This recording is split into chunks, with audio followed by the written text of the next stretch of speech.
Today's News Talk Radio. I do a lot of streaming radio. I do a lot of free streaming. TNTRadio.live. Welcome back, ladies and gentlemen. Welcome back. We're in the final segment of the final hour here of this live broadcast. I want to bring on to the program our research assistant for the show. Kristian James is joining us from the United Kingdom. Kristian, how are you doing, by the way? How's the weather? The weather right now is rather interesting, actually. If you were to look across the red top newspapers, or you were to look at the Daily Express or any of the kind of news blurbs right now, they're all talking about how the weather is so bad right now. It's so terrible. We're facing like a new meta snowstorm I saw this morning. I had no idea what that classification is. But what's it called now? Is this a new term? A meta snowstorm? A meta snowstorm, yeah. Not mega. They're going for another level. This is meta snowstorm. So we've had polar vortex, the beast from the east. Do you remember the beast from the east? I do. I'm 2 and 3. and now it's the meta snowstorm. Yeah, the Arctic snow blast and all these kind of like buzzwords designed to drive fear into people. I did actually start on a related note to that. I saw NOAA, the weather survey company. They're just about to launch what they call the F6 classification for storms, that actually begins next week. So they've gone from, when it comes to categories and storms, you have like the F1 or F0 actually to F5, and they're about to add an F6 to that because they think over the next 10 years there's going to be an exacerbation of storm out there, so they need to add a new classification to that. And I think what might happen is they're just going to condense down the other ones really and add another one in there, so that the shock and the awe value, because the storms already have names on them, designed to make us feel personalized to them, that they're personally coming in for the attack. And you mentioned the beast from the east. I mean, if you can remember, that was like 2017, 18, and that was kind of the Russia spin in the media, and that just added to that. And it was kind of like Russia are sending us modified weather, as the Daily Express, and that whole panic designed to just terrorize people across England. It was awful. They had big giant cooling fans they erected over just west of Moscow, and they were just blowing that cold Siberian weather into Europe in order to traumatize residents in Europe, and of course the UK getting the tail end of the beast from the east, and it seemed to work a charm. The tabloids loved it, so yeah, I guess it might as well be real, because people get freaked out by it. So weaponizing of the weather, this is all part of the psychological conditioning around green policies, the Green New Deal, all things green, saving the environment, stopping man-made global warming, etc. And on the energy front, it's not really adding up, is it? The sums on this, wind energy really as well. Patrick. No, they're really not, Patrick. So in the UK right now, particularly, so there was a certain point last week actually where more than 60% of the UK's power was actually driven entirely by the wind. As totally ties into the wind story. But the wind has actually grabbed the headlines over the last couple of days in a very different angle. Of course, multi-billion corporation owned by Jeff Bezos, Amazon, has purchased a large... Well, actually, in 2001, they made the purchase, actually, for what would be the massive wind farm rollout across the Moray wind farm, which is located off northwest Scotland. So now Amazon has bought into that even more so. They've now bought a 70% stake in that company. And... so it was driven by green policies. This was to happen. So they were subsidised by the UK government to say, hey, this is going to help support our green initiatives, our green programmes, our environmental push towards net zero. But it seems that Amazon really have done this for themselves because they want to power up their own equipment using their own wind farms. So actually, this is not to supply the government, although I guess they will power the grid and will obviously get a kickback out of that. But really, it's to prioritise their own initiatives and own hardware here in the UK and infrastructure. So this was originally designed as a bit of a positive spin on what would be the wind farm and the initiatives behind that. But it's now being seen as a bit of a power grab, and it appears that the government has just clicked onto this.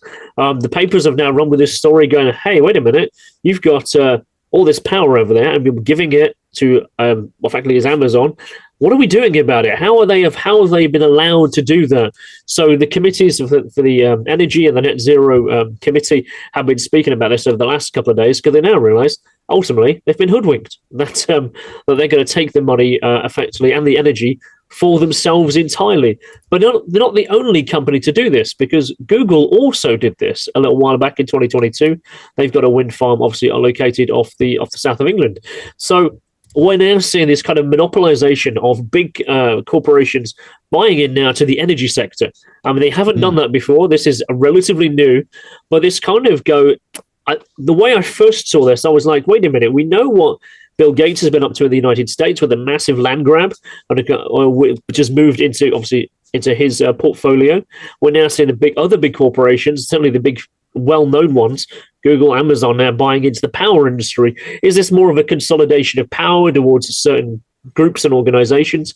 And will we potentially at one point, perhaps not soon in the future, but far in the future, they may effectively eventually own all the power in a certain region, and you will perhaps see conflicts between intercorporation, the kind of thing we've seen in science fiction over the last 50 years. But you kind of see those plants now happening, energy sector being driven by these big mega corporations. Or is that something we're going to be going into? I don't know, but it certainly appears to be that way. Well, what's interesting, you bring this up, Kristian, because I think there's something else at play here. And look at what happened in Europe with Germany.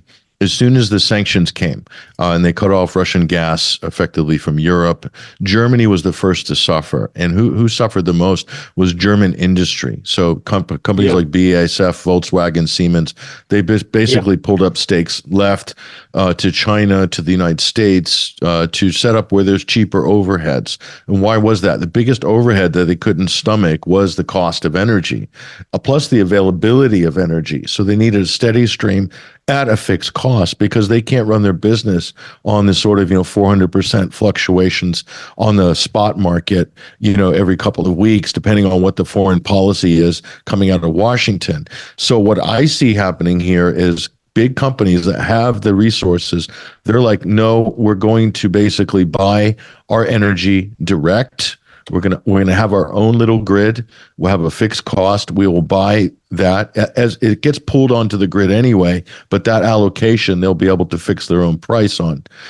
So I can see companies like Amazon doing this, and some of the Googles. They're the only ones who can really afford to do this. So they're kind of competing against the energy companies and governments in order to sort of secure their own lot. The danger, Kristian, of course, is if they get into this game, like if they get into the medical care game, okay, which Amazon is getting into, then they're just basically going to consume the entire, the whole sections of the economy, because they're the ones with the cash that do it. They can these people got a tremendous leverage. A company that size, they can issue shares, they can do buybacks, they can raise capital on the backs of literally the paper that is floated on the markets. So they can do this. So I think they're shoring up their own interests first to get fixed costs for bottom lines, but that could lead to, I think, more monopolistic behavior by these companies, Kristian. No, I think you're totally on the ball there. I think that is exactly what they're going for, is the ability to stabilize the market price for themselves, because, of course, they don't want to see them fluctuations happen. I mean, there was that situation that happened, but if it was like last year or the year before in Texas, where there was the massive snowstorm that happened there, everything got frozen, and all the power went to such a level of value that even companies, mega corporations, couldn't afford to even turn the grid on, because they ended up in a really bad situation. So I think that corporations like this don't want that to happen. I spoke to, I rather emailed a company called Renewable UK, and because they put out a news blurb getting counter to Amazon's activity in regards to this. And Nathan Bennett was the person who replied, and they said the market for renewable energy is agreements is now growing at an enormous rate. And exactly what you said there is that companies like Amazon, like Google, like Microsoft, and certainly Bill Gates are indeed buying up mass land and mass power supply, potentially for the ability for what they want to do in the future, because they want it ultimately for themselves. And their appetite is just enormous. They want to see their electricity bills and come down, but they want to do it in the guise of supporting decarbonization. So it's total vertical supply chain So this is the new. If you've got the means, this is the new model. Bill Gates, as you said, he's doing the sort of fake meat. So he wants all the sort of plant and cellulose bulk material to feed into that. He's buying up the land. He's probably got shares in the fertilizer business as well. Monsanto GMO business. I know he's heavily invested in that. So complete vertical supply chain domination. So that's this kind of monopolistic behavior that we're seeing. This is going to run into kind of a wall at some point with antitrust suits. It's really going to challenge basic, regulations and checks and balances that have been put in place from the turn of the 20th century, actually, during the robber baron era, Kristian. Yeah. That's what I see coming.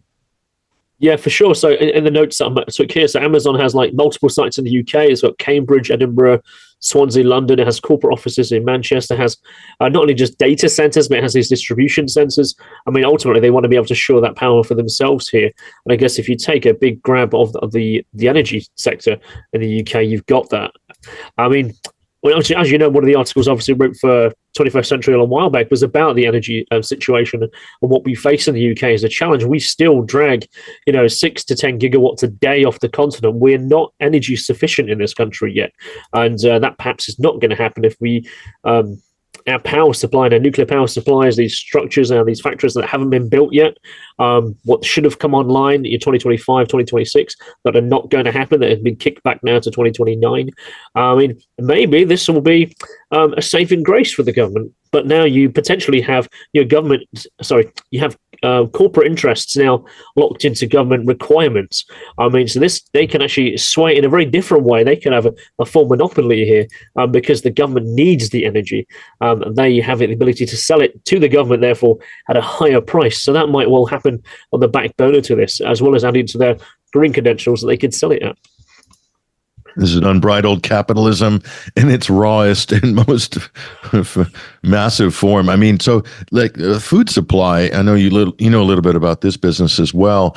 Big supermarket chains have also got into that, vertical supply chain domination, buying up whole sort of farm operations and leasing out, their tenancy agreements with the farmers that used to own those farms, still working, having turned around working, become effectively employees for some of these big, massive food retailers like Tesco, for instance.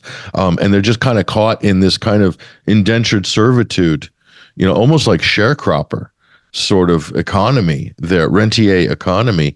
So, those big conglomerates, they could get into the energy business as well. I'm sure they're already they're into the food supply. They're also into probably other things in terms of organophosphates and, the fertilizer side and the energy side, maybe. Yeah, it's really interesting. So in the UK, we have at least 3 of the major supermarkets actually also have their own bank. So Sainsbury's Bank, Tesco has a bank.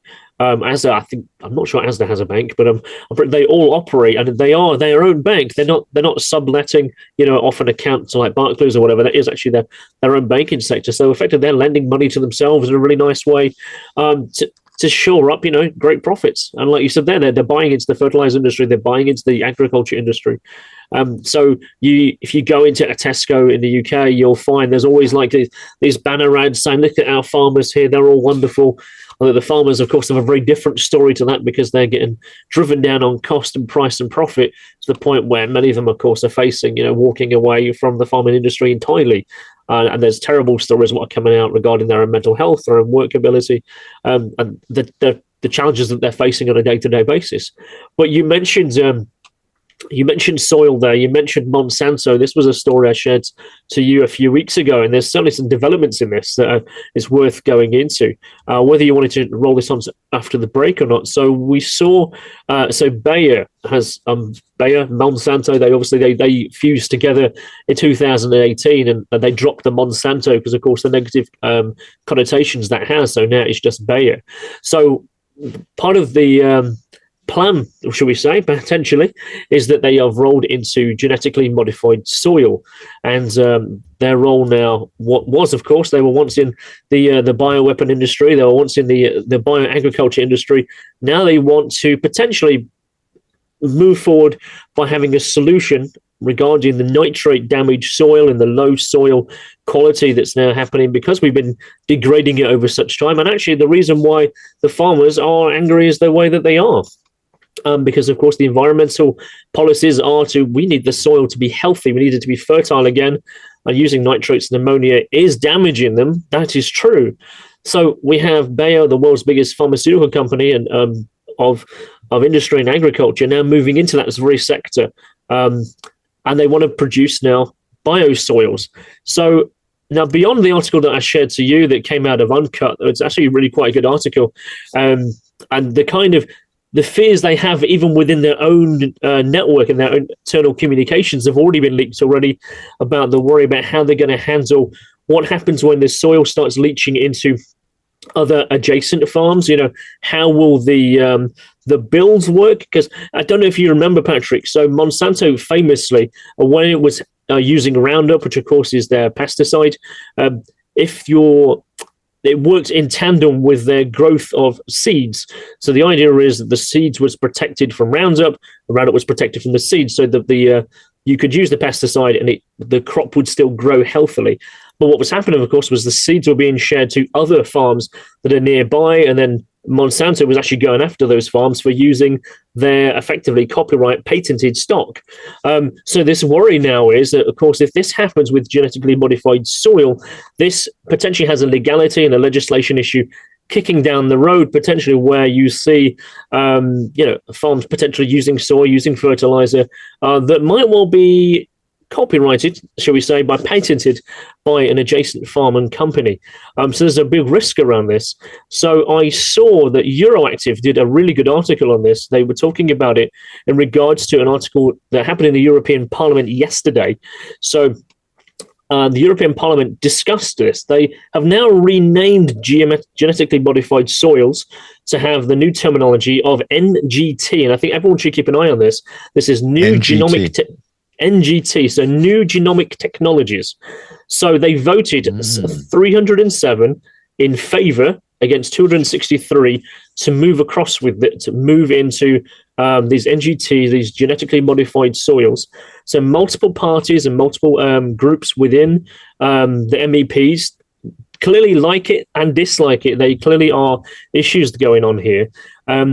The idea is that they've rebranded it because they doesn't want the negative connotations going on. So they have renamed them NGT1 and NGT2. The first one is gene-edited plants that are indistinguishable from conventional breeding and natural agriculture process. And the NGT2 would be genetically modified complex built from the ground up to be resistant to soil. So they now want to roll these out across Europe as a plan. So there's a commission proposal. However, the proposal is that currently, when it comes to mandatory labeling, they cannot be labeled as genetically modified or NGT. Only the seeds will be labeled as that. So farmers can buy NGT seeds and NGT plants. They would not know whether they're natural, organic, or modified. So that runs into a hard line there. So the MEPs are currently debating this. So I think if you are in contact with any European members of Parliament, it is definitely worth keeping this conversation on the ball. They had a big discussion about it yesterday. It is, they're juggling it. They don't know what they're going to be doing, whether they're actually going to be moving forward with actually using the stock, using the products, but certainly the labeling has been discussed and how that we move forward. I mean, and their discussions really are coming out of the soil is damaged. We need to move forward with this. This is what the farmers are talking about. This needs to happen, and they're now pressuring this to happen by the second week of February to decide how this will roll out across the European continent. So I will drop a link in there because this dropped yesterday, and I was like, this is exactly on the ball for what we're discussing. So let me just drop that in everyone's chat box on here. The European Parliament. So they're rebranding GMO. They're rebranding GMO because GMOs are just a damaged brand. It's been completely, destroyed many times over. It's been ravaged by activists and people like that. So by rebranding it, it's amazing. NGT1, NGT2, they get people arguing between 1 and 2. So this is just a total gaslighting operation here by industry. I mean, So I hope the activist community that's been opposing, rightfully so, the proliferation of genetically modified organisms into our food supply, that they're getting wise on this and going to be able to sort of counteract this propaganda, because that's all it is. This is just corporate propaganda. Yeah, for sure. So Bayer's moving forward with its own soil micro modification, as it's calling it. So they want to enter. What does it mean? So it's not Bayer as such. It's actually subcontracted to a company called Ginkgo Bioworks, and they're based out of Holland. So, and again, their own reports are that what will happen is if it enters the food supply, they don't know, and on the link that I'll post into the chat now, which I've just posted in there from Uncut News, is an internal memo that got leaked, and they were really worried that there's going to be unintended consequences to live, natural, and organic foods if how the soil will interact with wild species, and how that will be legislated when it comes to if the crop gets out there, who owns what and how will it work? Because ultimately they haven't patented it yet, so it doesn't have a patent. So when that happens, I mean, they're going to be all over this, and certainly the big corporations are going to be wanting to hammer that home. As such, the European Union Parliament doesn't want to patent it as such, and that will be up for discussion this week. So if you are watching this. Go give that a shout out. How people could possibly voice their objection to this, Kristian. Yes, to my understanding, so the European Parliament does air all its stuff live, and MEPs are contactable. I mean, ultimately, they are going to be voting on this. They are going to be discussing it, and they, I mean, that's at 307 to 269 vote is pretty close. I mean, that has swung it in regards to holding off on doing more research into it, but ultimately, we need to swing that 307 back the other way and say this is something we should not be doing as yet, despite the fact that potentially it might be the way out of this current crisis. Well, there's also something you said about government getting in and backing and supporting the organic farming sector, which they never really have done properly. We posted a really good piece by Julian Rose on 21st Century Wire, and he's kind of very much on the front lines of the Polish farmer protests, which are kicking off tomorrow, February 9th, all across the country. And if anyone doesn't know, Poland is an agricultural powerhouse in Europe. They're one of the biggest agriculture producers in Europe, and they're up in arms over all of these policies that are affecting all these people in France, Holland, etc. Poland has their own problems with cheap, substandard, and low-quality Ukrainian goods that are being dumped on the market there. That's just one issue, I think. But it's also the organic issue. Julian Rose, who we've had on the program before, to talk about other issues. But we have published his piece up at 21 Wire, and he really makes the appeal here that we need to get back to common sense, traditional farming methods, and that these are, in the long term, more prosperous and more profitable for local communities. Maybe not at the corporate transnational level, but they are very successful for the community and for countries as individual countries. So I hope that unfortunately, Kristian, a lot of lobbying goes on in Brussels. So all these things that you're talking about here, there's some big interest, big money lobbying for this in Brussels and in Washington too. There's two things I'll say real quick and we'll go to break. But with food, there's the minerals that the vegetables take from the soil. Those are being depleted. That's the real problem, actually. And the other is bacteria. Bacteria is good. That's what makes soil work. This is what makes seeds germinate. They're wanting to sterilize this whole process. And if we don't get those good bacterias and minerals, then our guts for our GI tracts as humans consuming the food are not going to be in good health either. So I think they've got the whole thing wrong. They've had it wrong from the beginning, and they continue to get it wrong, Kristian. They're just getting it wrong on a much bigger level now. That's quite frightening. You're talking about GM soil. I mean, goodness gracious, unbelievable stuff. But look, we're going to go to break in a minute. Your final thoughts, Kristian. Go ahead. Yeah, just I think the idea of synthetic soil obviously opens a whole can of worms, or perhaps might even fund the worms. Obviously, worms, they feed off the minerals in the bacteria that's in the ground. So yeah, I think we all need to keep an eye on this, because of this is it's at the crux of the farmers' conflict, and this is now about to roll out. I find that to be very suspicious in terms of its timing. That's all. No, definitely. I appreciate you bringing this very important story, Kristian, to everybody's attention. I think people need to get active on this really quick because things are moving fast. We're also going to bring, hopefully, Julian Rose, who is a pioneer in organic farming, one of the leading pioneers, in fact, in the UK. He was recognized by the establishment even for that many years ago with the title of Sir Julian Rose for his great work in agriculture. He will get him on the program to talk about this as the Polish farming protests kick off tomorrow in Central Europe. But Kristian James, our research assistant for the show, as always, we really appreciate you and the work that you're doing. No, thank you very much. I've dropped those links into the TNT chat, so hopefully people can get aware of what the situation is and what's going on. So thank you very much. Yeah, get that information and share it. Thank you, Kristian, for dropping that in there. And also a big thank you to our other guests, Basil Valentine, our correspondent in the second hour with that great Middle East update and commentary on the latest there. And of course, in the first hour, Michael Tracy, a fantastic journalist from the United States. Michael's take on the 2024 election, the Tucker Carlson Putin interview. That's live on X today. Twitter, 6 p.m. Eastern Standard Time, 11 p.m. UK time. Tune into X, Twitter, follow Tucker Carlson, and watch this bombshell interview that everybody is going to be watching. I guarantee it.